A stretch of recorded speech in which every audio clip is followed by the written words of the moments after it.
আমরা তালের শ্বাস খাবো সবাই মিলে।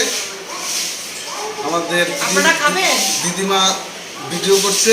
হ্যালো ফ্রেন্ডস, তো আরও একটা নতুন ব্লগে সকলকে জানাই অনেক অনেক স্বাগত।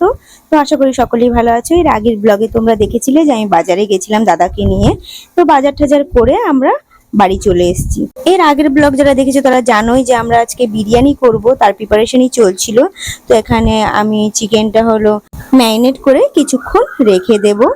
তো ম্যারিনেট করার জন্য এখানে একটু লঙ্কা গুঁড়ো, আদা পেস্ট আর টক দই দিয়ে সামান্য নুন দিয়ে ম্যারিনেট করে রেখে দেব কিছুক্ষণের জন্য। বেশিক্ষণ ম্যারিনেট করে রাখলে কি মশলাটা চিকেনের ভেতরে যায়, খুব ভালো লাগে। আর এইদিকে দাদা হলো আমরা সবাই তালের শ্বাস খাবো, সেই তালের শ্বাসই ছাড়াচ্ছে। আমরা তালের শ্বাস খাবো সবাই মিলে। আমাদের দিদিমা ভিডিও করছে। আমাদের দিদিমার বয়স আমার থেকে একটু কম। আমার দাদুর দ্বিতীয় বউ।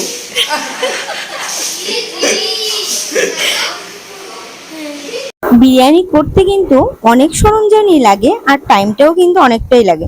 একা হাতে সম্ভব, কিন্তু যেহেতু দিদি ওরা রয়েছে আমাকে হেল্প করছে। বৌদি এদিকে পেঁয়াজ কেটে দিচ্ছে, তো বৌদিকে বললাম আমি তাকাও এইদিকে, তো বৌদি এদিকে কিসি করছে। আর বড়দি এইদিকে রসুন বেছে দিচ্ছিল আমাকে। রসুনটা কিছুক্ষণ আগে ভিজিয়ে রেখেছিল, তাই খোসাগুলো ছাড়াতে বেশ দারুণ লাগছে। আর দাদা এখানে এসে হাঁপিয়ে গেছে, ফ্যানের তলে বসে হাঁটছে। আর মা ওদিকে বলছে যে এই হাঁড়িটায় ভাত বসালে হবে। আমি বলছি হ্যাঁ হ্যাঁ হয়ে যাবে। বেড়াতে এসেও ডাক্তারবাবুর বিশ্রাম নেই, এখানেও পেশেন্ট নিয়ে বসে পড়েছে। একদম শান্তির জায়গা। কথা যদি উল্টো আসতে তুমি কথা কও কেন? প্রেসক্রিপশন লিখছে রোগীর। আমি না পেঁয়াজ কাটতে গিয়ে আজ আমরা 3 কেজি চালের বিরিয়ানি করছি। তো এখানে আমি ভাতটা করে নিচ্ছি আগে হাঁড়িতে, আর প্রেসার কুকারে আলু একটা সিটি দিয়ে নেব, তাহলে সেদ্ধটা বেশ ভালো হয়। তো আমি কড়া গরম হয়ে গেছে, তেল গরম করে পেঁয়াজটাও হালকা ফ্রাই করে নিলাম। আর এইদিকে আলু বেশ সেদ্ধ হয়ে গেছে, তো আলুটা হালকা আমি ভেজে নেব।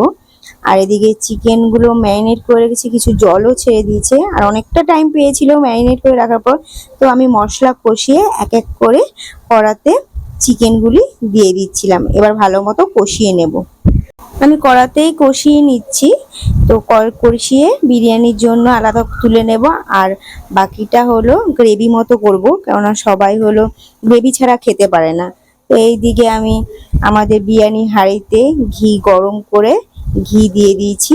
তারপরে তেজপাতা দিয়ে, যাতে চিকেনটা না লাগে, তো তেজপাতা দিয়ে আমি তার উপরে চিকেনটা দিচ্ছি।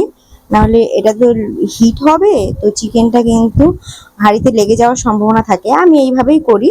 তো কে কিভাবে করো কমেন্টে কিন্তু অবশ্যই জানিও। আর বিরিয়ানি কাদের কাদের পছন্দ তারা কিন্তু বলো। আমরা তো বিরিয়ানি খুব পছন্দ করি। তো চিকেনটা পুরোপুরি দেওয়া হয়ে গেছে। এবার আমি লেয়ারে লেয়ারে ভাতটা দিয়ে দিয়েছি, আর একদম ওপরে কিন্তু আমি আলুগুলো রাখছি, কেননা আলুগুলি বয়েল যেহেতু হয়ে গেছে, একদম নিচে রাখলে আমার কাটার সময় প্রবলেম হয়ে যাবে। তার জন্য সেকেন্ড লেয়ারে আর একদম ওপরেই আলুগুলি দিয়েছি। তো আলু দিয়ে সাজানো হয়ে গেছে। এবার আমি হলো লো ফ্লেমে হিট দেব একটুখানি, চাটুর উপরেই রেখেছি, না হলে রেগে যাওয়ার সম্ভাবনা। আর স্মেলটা যেহেতু বেরিয়ে যাবে, তাই আটার ডো করে চারিদিকে মুড়ে দিয়েছি যেন গন্ধটা না বেরোতে পারে। আর আমি লিকুইড বানিয়ে রেখেছিলাম, কেওড়া জল, গোলাপ জল, আতর দিয়ে আর কাঁচা দুধ দিয়ে আর হালকা সামান্য ফুড কালার দিয়ে করেছি। তো আমাদের বিরিয়ানি কিন্তু অলরেডি রেডি, নামিয়ে ফেলেছি। এবার বিরিয়ানিটা দেখবো। বিরিয়ানিটা খোলার পর যা স্মেল আসছিল, জাস্ট অসাধারণ, দারুণ লাগছিল কিন্তু। তো সবাই মিলে আমরা ঠিক করেছি যে আজকে কলা পাতায় খাবো। আর আমাদের এখানে কলা বাগান প্রচুর, তো কলা পাতা আমরা দাদা কেটে নিয়ে এসেছিল। তো প্রথম ব্যাচে সবাই ওরা বসেছিল, সেকেন্ড ব্যাচে আমরা সবাই বসবো। 3 জামাই, আমরা 3 বোন, আর হলো বৌদি, আর দাদা হলো পরিবেশন করছে আমাদের। আর আমি রায়তা করেছিলাম। বিরিয়ানির সঙ্গে রায়তাটা বাড়িতে সবাই পছন্দ করে, বিশেষ করে বিরিয়ানির সঙ্গে রায়তাটা কিন্তু আমার বড়দি বেশি পছন্দ করে। তো আমি রায়তা তার জন্যই বানানো হয়েছিল। তোমাদের কার কার বিরিয়ানির সঙ্গে রায়তা পছন্দ কমেন্টে কিন্তু অবশ্যই জানিও। বন্ধুরা, আমার ভিডিওটা কেমন লাগলো অবশ্যই জানিও, লাইক কমেন্ট শেয়ার অবশ্যই করো। যারা ভিডিওটা নতুন দেখছো তারা কিন্তু আমার চ্যানেলকে অবশ্যই সাবস্ক্রাইব করে দিও।